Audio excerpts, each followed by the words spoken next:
हमने कहा बात तो तुमने सही सुनी कि हम एक बार बिना टिकट के ट्रेन में पकड़े गए हैं। ये कोई सीधा आदमी होने ये पता नहीं। एक टीवी वाले ने हमसे कुछ दिन पहले पूछा कि एक बार आप बिना टिकट पकड़े गए हो ट्रेन में। हमने कहा बात तो तुमने सही सुनी कि हम एक बार बिना टिकट के ट्रेन में पकड़े गए हैं, पर जिस टीटी ने पकड़ा था उसी से 1100 रुपया लेकर उतरे थे। हाँ, उसी से 1100 लेकर। और भगवान की कृपा तब सिद्धि हमारे पास आ चुकी थी। और जैसे ही ट्रेन में चढ़े, अब बाकी ऐसा है कि हमारी एक बार जेब कट गई मथुरा में। महाराज जी को हमें बताया था, लोग किया एक बार हमारी जेब कट गई मथुरा में, जंग सन पर हमारी कट गई।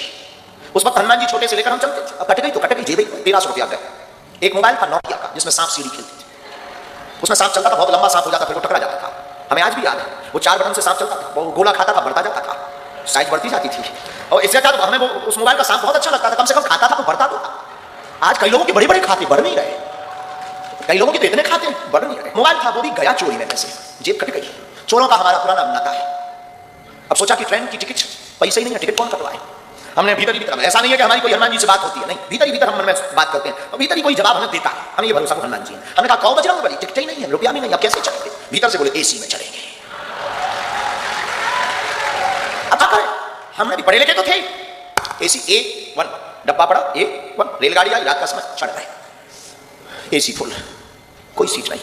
बाथरूम के पास आकर खड़े रहे, जैसे हमारे जैसे लोगों को ऐसे एसी की हवा में बंद कर दे, फिर खड़े हो गए। बाहर न गया, एसी में आए, एसी का मजा नहीं लिया तो क्या काम का। तो बार बार ढक्के खोले और लोग जो लेटे थे वो देखे कि कर क्या रहा।